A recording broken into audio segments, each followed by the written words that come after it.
It was the kind of summer afternoon that still lived in the town's collective memory. Bright, heavy, and slow. June 14th, 2003. The Danvers sisters, Amber and Kaylee, left their small white house on the east side of Marion just after lunch. They were ordinary girls in every way that mattered. Amber, 17, had just been accepted into a community college program for graphic design. Kaylee, 15, was the quieter one, shy, bookish, but loyal to a fault. That morning, their mother, Denise, remembered them arguing playfully over who'd get to drive. Denise handed Amber $20 and said she'd start dinner around 6. That would be the last conversation she ever had with either of her daughters. The girls took off in their blue Chevy Cavalier, a car that had seen better days but never let them down. It was a quick trip, a 10-minute drive to Southgate Plaza, the only mall in town. They planned to buy a few things for the upcoming school year. Maybe grab a smoothie at the corner stand and be back home before evening. By all accounts, it was an entirely normal day. But somewhere between the parking lot and the 2-lane road back home, Amber and Kaylee disappeared without a trace. By nightfall, Denise's unease turned into panic. The house felt too still, the kind of silence that pressed in on the chest. At first, she told herself the girls might have stopped by a friend's house or a late movie. But when 10 p.m. came and went, she started calling around. No one had seen them. Their phones went straight to voicemail. She called the police just before midnight. The dispatcher noted the report, said officers would check the area, and suggested she try to get some rest. Denise didn't. She sat by the kitchen window until the sun came up. The following morning, just after dawn, an officer responding to the missing persons report spotted something near an abandoned gas station off Route 37. A blue Chevy Cavalier parked neatly near at the edge of the lot. The doors were locked. Both purses were on the front passenger seat. Inside, police found Amber's driver's license, Kaylee's school ID, and 2 half-finished soda cups. The keys were missing. There were no signs of a struggle, no broken glass, no drag marks, no blood. The car looked as if it had simply been parked there by someone who never planned to return. Detectives from the Marion Police Department arrived that afternoon. Small-town investigators, more accustomed to petty theft and domestic disputes, suddenly found themselves at the center of what would soon become one of Southern Illinois' most haunting mysteries. They photographed the car, dusted for prints, and canvassed the area, but nothing stood out. Tire tracks from dozens of other vehicles overlapped the dusty ground, and the nearby strip mall had security cameras only at the main entrance, none facing the side exit where witnesses later said they saw the sisters walking. When the missing persons bulletin went public, it carried the kind of generic optimism that's common in the first 48 hours. 2 sisters believed to be traveling together, no sign of foul play, possibly staying with friends. But people who knew the Danvers family didn't buy it. Denise insisted both her daughters were responsible, cautious, and deeply close to her. Amber had been saving for a used laptop. Kaylee was supposed to attend a church retreat that weekend. They wouldn't just vanish, Denise told reporters. Something happened to them. Investigators pulled Amber's phone records and noticed something unsettling. The last call from her flip phone had been made at 2:41 p.m., roughly 20 minutes after they were seen entering the mall. It was a short call under 10 seconds, and it ended mid-sentence. When Denise listened to the voicemail later, all she heard was her daughter's voice saying, "Mom, can you check if," followed by static and a faint metallic clatter. Then silence. That message would later become the most crucial piece of evidence in the case. The following week, the search widened. Volunteers combed nearby woods and drainage ditches. Helicopters flew grid patterns over cornfields. Dozens of tips poured in sightings of 2 girls matching their description, hitchhiking near I-57, reports of a dark pickup following them earlier that week, even rumors that Amber had been secretly dating an older man. Detectives followed each lead, only to find dead ends. Every false sighting brought Denise's hopes up, then crushed them again. The case began drawing local media attention. Reporters camped outside the family's house. Cameras pointed at the porch where Denise often sat in silence, holding a photo of her daughters. Townspeople, once sympathetic, grew uneasy. Rumors spread whispers about the girls running away, or getting mixed up with the wrong crowd. But Denise never wavered. She spent her days taping flyers to telephone poles, each one with their faces printed above the words, "Help bring them home." Detective Mark Ellery, who had taken lead on the case, described it years later as a void disguised as a car. There was nothing to hold on to. No DNA, no witnesses, no credible suspects. The only detail that nagged at him was a report from a maintenance worker who claimed to have seen a white cargo van idling near the rear exit of Southgate Plaza that same afternoon. The van had no visible license plates. When investigators checked security footage, they caught only a blur, the shape of a white panel van pulling out of frame. It wasn't enough to trace. As days turned into weeks, the search transitioned from hopeful to procedural. The town organized vigils. Denise begged on camera for whoever had her daughters to please let them come home. Behind closed doors, detectives began to quietly classify the case as a likely abduction. The FBI was consulted but found no interstate evidence to justify taking over. By late July, a month after the disappearance, the Danvers case had stalled completely. Tips dried up, officers were reassigned, and yet, for Denise, time never moved the same way again. She kept the girls' bedrooms untouched, Amber's sketchbook still open on her desk, Kaylee's school uniform hanging in the closet. Every night she left the porch light on, convinced they might see it from the road if they ever came back.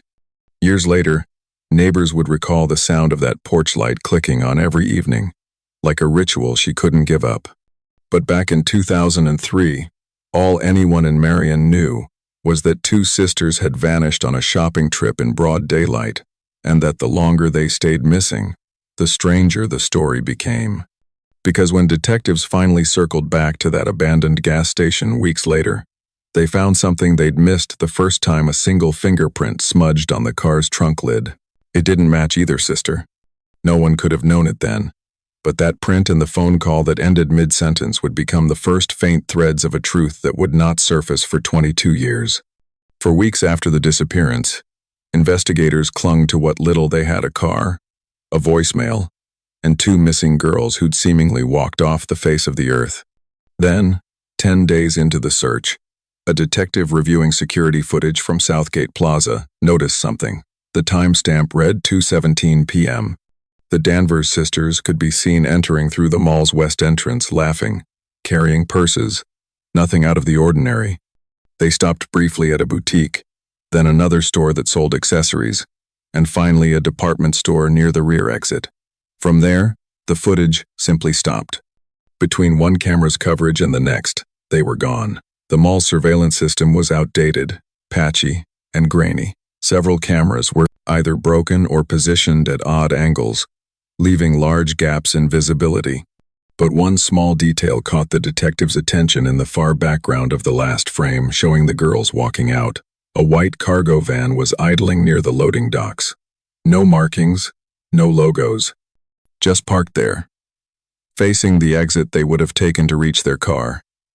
The image was too blurred to read a plate number, but it became the first real lead in the investigation. When officers canvassed nearby businesses, a few employees remembered seeing a similar van in the area in the days leading up to the disappearance. One described it as older, maybe late 80s or early 90s, with one headlight dimmer than the other. Another claimed he'd seen a man inside mid-40s, scruffy beard, sitting with the engine running. Within hours, the department cross-referenced every registered white cargo van in the county. One name surfaced more than once: Roy Beckett. Beckett was a local handyman, a man who did odd jobs around town, usually for cash. He had a small workshop just off the highway and a history that made investigators' stomachs turn. A prior assault charge in 1997 involving a teenage girl. The case had been dismissed when the victim's family moved out of state, but the report remained in the system. Beckett was brought in for questioning 2 days later. He didn't resist. In fact, he seemed almost amused by the attention. He told detectives he'd been working at a client's property in Harrisburg that afternoon, nearly 40 miles away. When asked about the van, he said it was his, but claimed it had been parked at the client's house all day. The client, a widow named Mary Collins, confirmed the story. Her statement matched time-stamped receipts for building materials Beckett had purchased that morning. There was no physical evidence tying him to the girls, no witnesses placing him at the mall, just suspicion and a record that made him look terrible. Still, the community latched onto his name. News outlets ran stories featuring his mugshot beside photos of the missing sisters. People whispered about him in grocery store aisles, but when his alibi held, the department had to let him go. Beckett left town for a few weeks afterward, saying he couldn't stand being treated like a monster. His van was impounded and later returned. It had been cleaned recently, inside and out. No trace of blood, no hair, no fibers, nothing. The failure to arrest Beckett sent the case into freefall. Each day that passed without progress deepened public frustration. Rumors began to multiply. Some claimed the girls had been caught up in a human trafficking network operating along I-57, a theory that caught traction after two similar disappearances were reported in neighboring counties that same summer. Others insisted Amber's ex-boyfriend, a 19-year-old who had recently dropped out of high school, was involved. But when questioned, he broke down in tears, swearing he'd never heard her. Every new rumor was like static, loud, confusing, impossible to separate from fact. Police organized multiple search operations in August, focusing on wooded areas between Marion and Carterville. They found a torn clothing tag matching the store where the girls had shopped, but it could have easily come from another customer. Later, volunteers discovered a faint shoe print near a drainage ditch south of Route 37. Investigators cast it, but the pattern was generic size 7, common among dozens of brands. The lab results came back inconclusive. By early September, the mood in Marion had changed. Hope was giving way to exhaustion. For Denise Danvers, the mother who'd once spent her days coordinating search parties, the silence became unbearable. She started calling the detective's office every morning, asking if they'd found anything new, if there was any update at all. Ellery, the lead detective, would pause before answering. He hated what he had to say, but the truth never changed. No new leads, no confirmed sightings, nothing. Local volunteers continued to search long after the official efforts dwindled. They combed through creeks, old wells, and abandoned lots. Some said they just wanted to be useful. Others admitted privately that they didn't know what else to do with their fear. Every time a tip came in a piece of fabric, a rumor about a van seen parked near a farm road, Denise would rush out to the scene herself, desperate for something solid. But every lead dissolved in disappointment. As fall arrived, the investigation grew quieter. Detectives from larger jurisdictions who had initially offered assistance moved on to other cases. The FBI consultant assigned briefly to the file left after concluding there was no federal nexus. A small memorial was held in November not because anyone wanted to give up, but because the town needed a way to keep the girls' names alive. When Christmas came, Denise placed 2 unopened presents beneath the tree, one wrapped in pink paper for Kaylee, one in blue for Amber. She said she couldn't bring herself to take them away. Upstairs, their rooms remained untouched. Posters still hung on the walls. Hairbrushes sat where they'd left them. Time, for Denise, simply stopped. For the detectives, though, it became another cold file. By year's end, the Danvers case joined a small cabinet of unsolved disappearances, a box of reports, photographs, and evidence bags that held more questions than answers. But even then, there were small details that nagged at Ellery. He couldn't stop thinking about that van. The alibi was too neat, too convenient. And though Beckett had moved on, Ellery noticed something strange in the evidence logs. The fingerprint from the car trunk didn't match Beckett, but it also didn't match any record in the state database. Someone else had been there. Someone whose name, for now, meant nothing. It would take over 2 decades for that print to finally find its match. But by the time it did, the truth would no longer belong to rumor or theory. It would be found, locked away in a place no one thought to look. In the years that followed, the Danvers case slipped quietly from news headlines into the fog of local memory. One of those tragedies people mentioned, only when the air turned heavy and someone asked, "Whatever happened to those girls?" The posters had long since peeled away from telephone poles. The mall had been renovated twice. The blue Chevy Cavalier was eventually auctioned off, repainted, and forgotten. But for the people who had lived through it, especially those in law enforcement, it never really disappeared. It just grew quieter.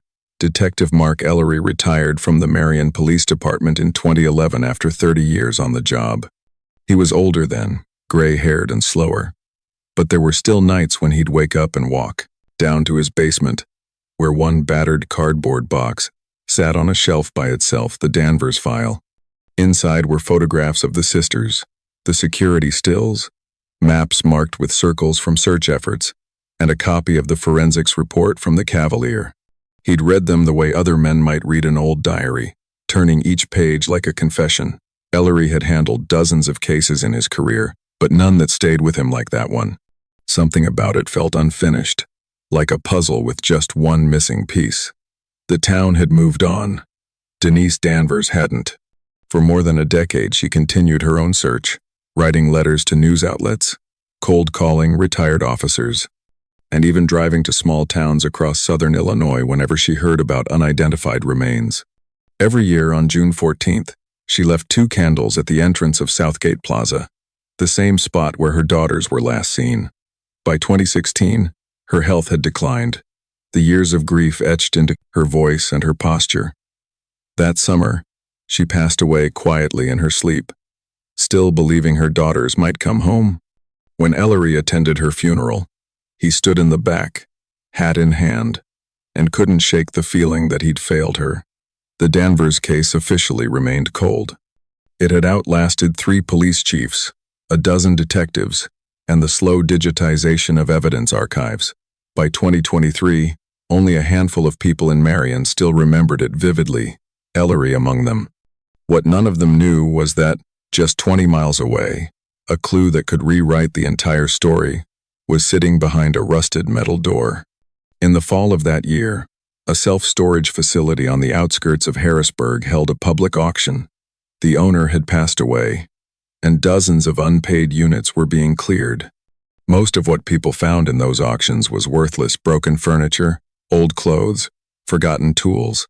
But when a man named Dale Cooper, who worked as a part-time reseller, bid on Unit 47, he noticed something strange the moment the door rolled open. Dust hung in the air. The space was packed tightly with boxes, some neatly labeled in fading black marker, Household 2003.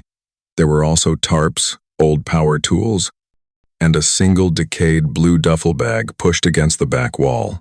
Dale dragged it into the light and unzipped it, expecting maybe camping gear or old uniforms. Instead, he found 2 cracked flip phones, their batteries long dead, several clothing tags still bearing the Southgate Mall logo, and a receipt partially stuck to the lining stained dark with something that looked, unmistakably, like blood. He didn't know what to make of it at first. He assumed it might be from a burglary case, maybe some junk someone forgot to throw away. But when he looked closer at the date printed on the receipt, the 14th of June, 2003, his stomach turned. The name of the store was the same one from every old news report about the Danvers girls. He didn't hesitate after that. He called the police.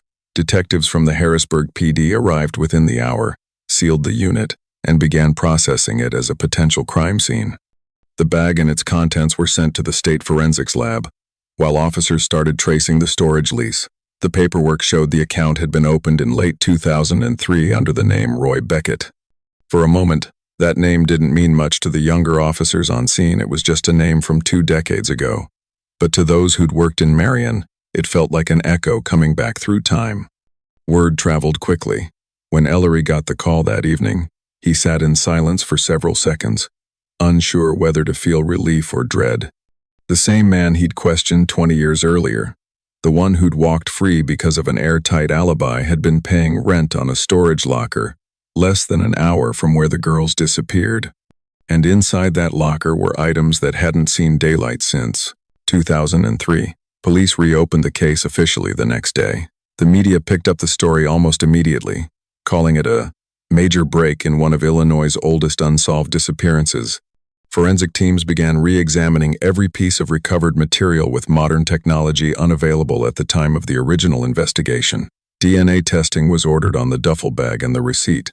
The phones were sent to digital forensics experts to attempt a data recovery. Within days, small details began to emerge. The two flip phones were confirmed as belonging to Amber and Kaylee. Each had been disconnected from service just days after the sisters vanished. The receipt bore a partial fingerprint degraded but still readable, and the initial results showed something Ellery had waited 2 decades to see. The print matched Roy Beckett. The discovery reignited everything: the questions, the regret, and the fury that had simmered for 22 years. Reporters flooded the Marion Police Department, demanding to know how the original investigation had missed it. Residents who'd once whispered Beckett's name as rumor now said it out loud in anger. The retired handyman had died back in 2010, taking whatever secrets he had to the grave. But his storage locker had survived him, sealed behind a padlock that, for reasons no one could explain, no one had ever bothered to open. For Ellery, it was both vindication and torment. The man he'd always suspected was finally tied to the case, but Beckett's death meant the answers were still out of reach. Then came a second development, one that changed the entire direction of the investigation. In one of the storage boxes marked Household 2003, technicians found what looked like a false bottom, a thin plywood layer that concealed another compartment beneath. Inside it was a metal toolbox wrapped in duct tape. When it was opened, the room went silent. What was inside wasn't just evidence, it was the kind of discovery that erased doubt. And when Ellery heard what had been found, he knew immediately that the story he'd been chasing for 2 decades wasn't over. It was just beginning again. Every case on this channel isn't just a story, it's weeks of digging through records, verifying facts, and piecing together real lives that were lost. Each episode takes nearly 15 days of research and long nights chasing the truth. We do this because these stories matter, and someone out there still deserves to be remembered. If you want us to keep uncovering the truth behind these mysteries, please take a second to like, subscribe, and tell us in the comments which part of today's case hit you the hardest. Your support keeps us going. And if you want to watch more solved cold cases, the links are waiting for you in the description below. Now, let's get back to the case. The forensic team spent 2 full days combing through the storage unit. Every inch was cataloged, every box numbered, every scrap of tape or fiber logged into evidence. What began as a simple evidence retrieval had turned into a crime scene frozen in time, one that had waited quietly for over 20 years. On the 3rd day, a technician sweeping the floor noticed something odd. The concrete near the back wall didn't sound solid when tapped. Beneath a layer of old plywood sat a false floor, sealed along the edges with thick adhesive. When they pried it up, the air that escaped smelled faintly metallic, and buried under dust and insulation was a rusted metal toolbox wrapped tightly in duct tape. Inside that toolbox, carefully layered between sheets of newspaper, were a dozen Polaroid photographs. The edges were curled and water-damaged, but the images were unmistakable. They showed 2 teenage girls, Amber and Kaylee, their faces pale and frightened, seated on what looked like a mattress in a concrete room. In several frames, faint wooden beams could be seen behind them, along with tools, buckets, and exposed pipes. One corner of the photos showed a partial stencil on a wooden beam, the kind used by lumber suppliers, and a faint serial marking on the wall. Investigators realized they weren't looking at an anonymous basement. The details could be traced. Forensics immediately began analyzing the materials visible in the images. The wood grain, insulation, and even the electrical wiring style were compared against regional construction databases. Within days, the analysis pointed toward an old farmhouse on the outskirts of town, one that had belonged to a relative of Roy Beckett. Property records confirmed it, a 2-story structure abandoned since the early 2000s, less than 10 miles from the Southgate Plaza Mall. The connection was undeniable. When investigators arrived at the farmhouse, the building looked ready to collapse. Paint peeled from the siding, windows were boarded up, and weeds choked the path leading to what used to be the cellar and entrance. It had been left to rot for years. But when they forced open the door and descended the narrow wooden steps, the scene they found beneath the floorboards left the team speechless. The basement was smaller than it appeared in the photos, unfinished, with patches of concrete missing from the walls. In one corner was a thin mattress, discolored and brittle with age. Nearby, The remnants of old rope fibers were found embedded in the wood. On a small, rusted work table sat two items that would confirm what everyone feared most: a pair of laminated school IDs, one for Amber Danvers, the other for Kaylee. The discovery ended any lingering hope that the girls had somehow survived, but it also raised a new, haunting question: who else had been there? Forensic units began collecting samples from every surface. Even after all those years, trace evidence remained: partial fingerprints, degraded DNA from skin cells, and faint blood traces in the floor cracks. When the results came back, they confirmed two profiles. One matched Roy Beckett. The second, however, did not. It belonged to an unidentified male, someone never recorded in the state or federal databases. Whoever he was, he'd been there, and he'd worked alongside Beckett. The theory that Roy had acted alone no longer fit the evidence. Detectives revisited everything they thought they knew about the case. Beckett's life in the early 2000s had been transient. He'd bounced between handyman jobs and short-term contracts, but new interviews revealed he'd often worked in pairs. One of his regular collaborators was a man named Carl Henson, a former sheriff's deputy who had been part of the initial Danvers investigation in 2003. Henson had died in a car crash in 2007, but back then, no one had connected him to Beckett outside of work. Now, with the DNA findings and resurfaced employment records, that connection no longer looked incidental. The pieces began to form a pattern that made investigators' blood run cold. If Beckett and Henson had been working together, it would explain why the early investigation had stalled so abruptly. It would explain why evidence went missing, why leads that once seemed promising had been quietly dismissed. Someone with inside access to the investigation, someone trusted, had been helping bury the truth. For retired Detective Mark Ellery, the discovery hit like a gut punch. He'd spent 2 decades haunted by what he'd missed, never realizing the cover-up may have started from within his own department. In interviews years later, Ellery admitted that the revelation felt like learning the devil had been in your own kitchen. The idea that one of their own had helped hide 2 murdered girls was almost too much to accept. As forensic crews continued processing the farmhouse, they unearthed more clues linking the site to Beckett and Henson: a discarded work glove bearing Beckett's initials, receipts for construction or materials purchased in May 2003, and a set of tire impressions in the hardened dirt floor, consistent with the same brand used on Beckett's white cargo van. By now, the case had escalated beyond local jurisdiction. State authorities took control, and media crews swarmed the property, turning a forgotten ruin into a national headline. The locker that solved a 22-year mystery.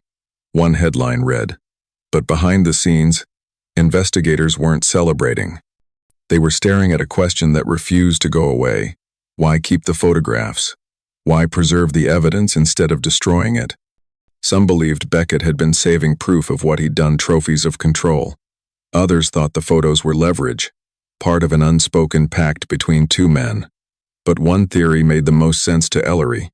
Beckett hadn't hidden the Polaroids to remember what happened. He'd hidden them because he was scared of who else knew. DNA from the scene was rerun through updated national systems. When the results came back weeks later, the second profile didn't just confirm the presence of another man. It linked directly to a former law enforcement officer.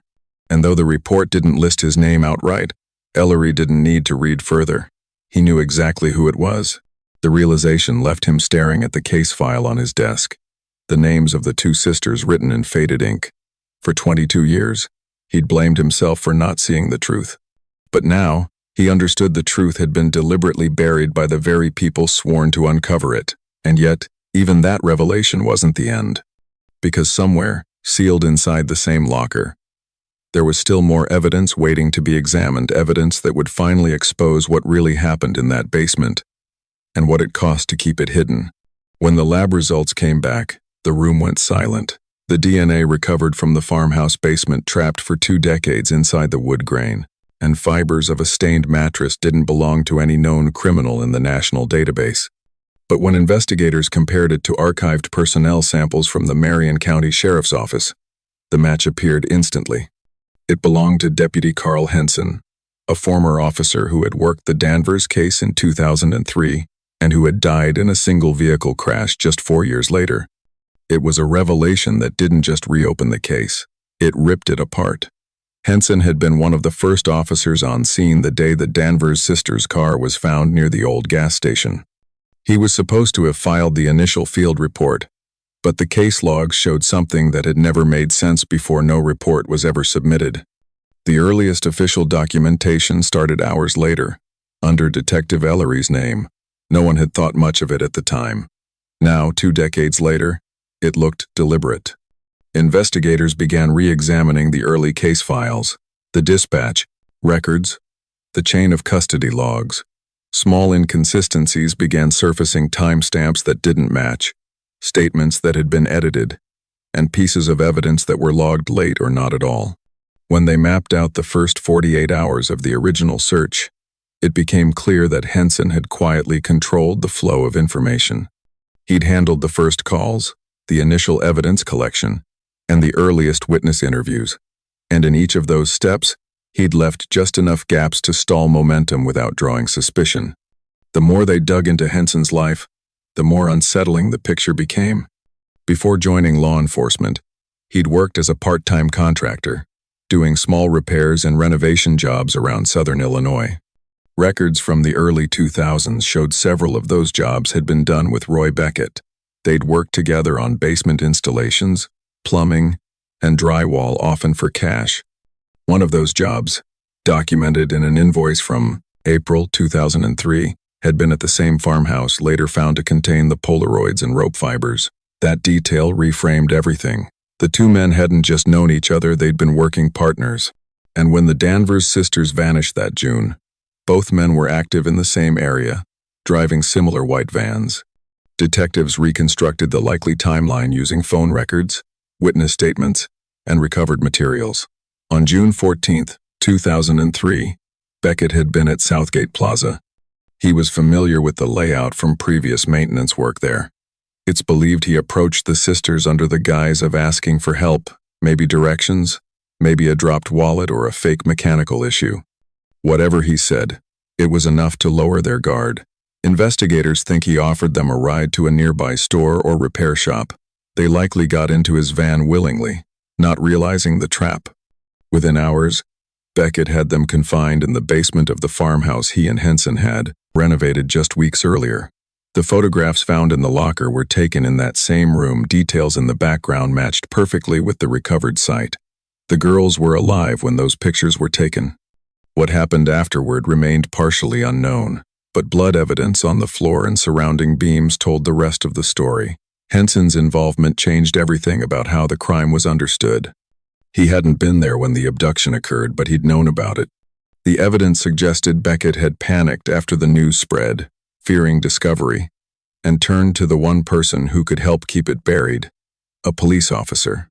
Henson had used his authority to quietly redirect the investigation, discard certain leads, and cast doubt on Beckett's involvement by confirming a falsified alibi. He'd personally spoken with Beckett's supposed client that day, Mary Collins, the same woman who'd vouched for his location. When re-interviewed in 2025, she admitted Henson had pressured her into confirming Beckett's timeline, telling her it was just paperwork cleanup. The manipulation ran deep. Henson's notes from that summer, recovered from an old department locker, showed he'd been monitoring the case even after he was reassigned. His handwriting included cryptic reminders, check storage, renew lease, keep quiet. None of it made sense until investigators connected those words to the Harrisburg storage unit Beckett had opened later that year. When Beckett died in 2010, the lease transferred automatically to a secondary contact. Records showed that contact as C. Henson, but by then, Henson had been dead 3 years, killed in what was ruled a drunk driving accident. After that, the unit's rent was paid automatically through a small joint account, likely one the two men had opened during their contracting work. With both of them gone, payments continued on autopilot until the account was closed years later, prompting the auction that finally exposed everything. Detectives pieced together what they believe was the final sequence of events. Beckett abducted the Danvers sisters, possibly with Henson's knowledge. When the case exploded in the media, Henson used his position to cover for Beckett and manipulate the investigation. making sure evidence that could point toward him never surfaced. Once the girls were gone, Beckett relied on Henson to keep the story buried, and Henson, in turn, relied on Beckett's silence to protect his own career. They shared guilt, leverage, and secrets, and when Beckett began drinking heavily and talking about making things right years later, Henson's sudden car crash stopped him from doing so. The truth had been sitting, sealed and forgotten, inside a metal locker for 15 years. When the final report was delivered to the state attorney's office, it was both vindicating and devastating. Every unanswered question, every dead lead, every sleepless night for the families, all of it had come down to two men who'd hidden in plain sight.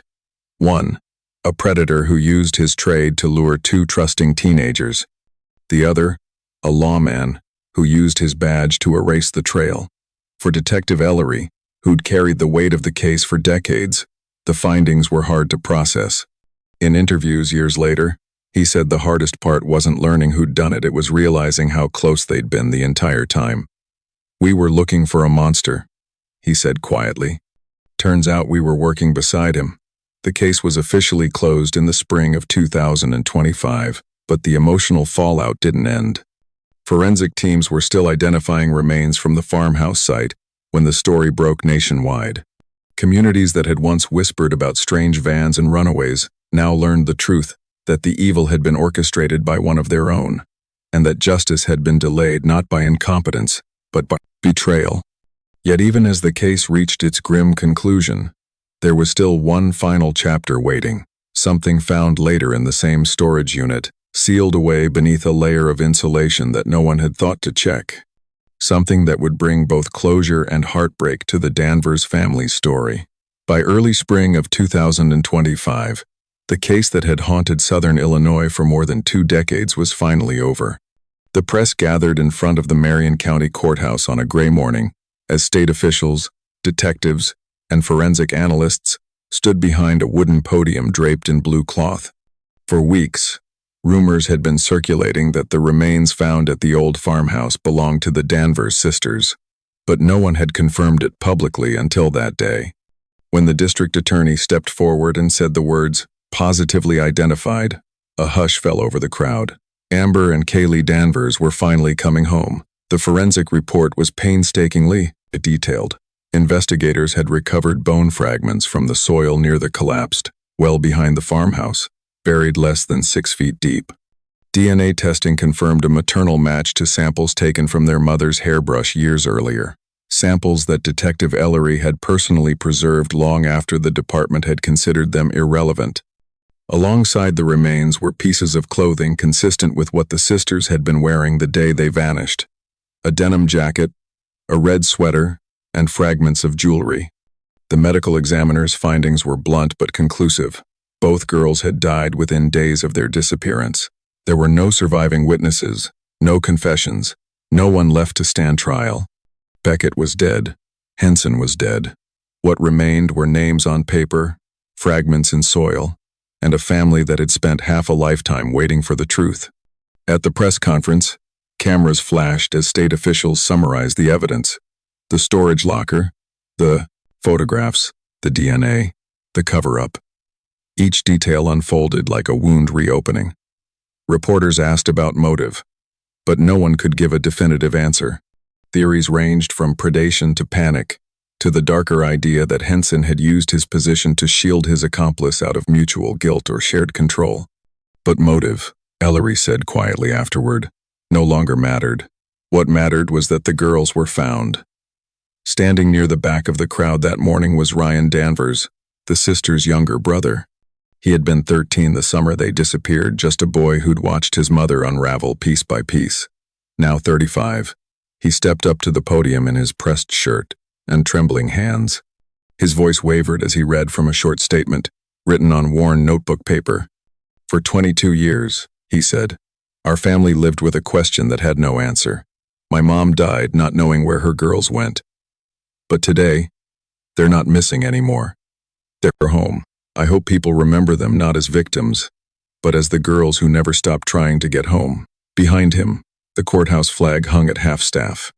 Dozens of residents who had searched the woods back in 2003 wiped tears from their eyes. In that moment, the Danvers sisters stopped being a mystery. They became part of the town's history, a story of loss, of silence, and of one man's refusal to give up. Later that week, long after the media had left and the farmhouse had been sealed off for good, Detective Mark Ellery drove alone to the Harrisburg storage facility. The unit where it had all started was still taped off, though its evidence had already been processed and moved. He asked the clerk to unlock it one final time. Inside, the air was cold and metallic, still carrying that faint scent of dust and age. The walls were bare now except for a few loose scraps of tape clinging to the concrete. Ellery stood there for a long while, not saying anything. In his hand was a small plastic evidence bag containing the last item recovered during the final sweep, a cheap silver heart locket, its chain tangled and hinge corroded. It had been found wedged behind one of the support beams in the far corner, likely overlooked during the initial search. Forensics confirmed it belonged to Amber. When Ellery gently pried it open, the hinge groaned but held. Inside were two tiny photographs, yellowed with age, Amber and Kaylee, smiling, arms around each other, frozen in the last summer of their lives. He stared at that locket until the metal pressed an imprint into his palm. In that silence, the weight of 22 years, the searches, the dead ends, the interviews, the guilt finally settled into something else. Not peace, exactly, but stillness. Before leaving, Ellery placed the locket back into its bag and sealed it with a dated label. Evidence returned to family case. Closed, 2025. As he walked out, the fluorescent lights flickered, reflecting faintly off the polished floor, and for the first time in years, he didn't feel the need to look back. In the months that followed, the Danvers sisters were laid to rest beside their mother in a quiet cemetery just outside Marion.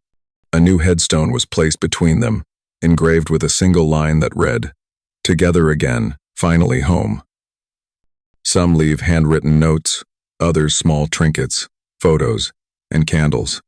The investigation itself became a case study taught in law enforcement seminars about how easily truth can be buried when trust is misplaced. But for the people of Marion, it was more than a cautionary tale. It was a wound that would never fully close. In the years that followed, Ellery retired for good. Neighbors said he rarely spoke of the case, but those close to him knew he still carried the sister's photo in his wallet. On quiet evenings, he'd sit on his porch, watching the light fade behind the trees, and sometimes, if someone asked him about the Danvers girls, he'd only nod and say, "They made it home." The story that began with a mother's desperate promise had finally found its end. 22 years after two teenage sisters vanished on an ordinary shopping trip, the truth buried in dirt, hidden behind false walls, and sealed inside a forgotten locker had finally come out of the dark.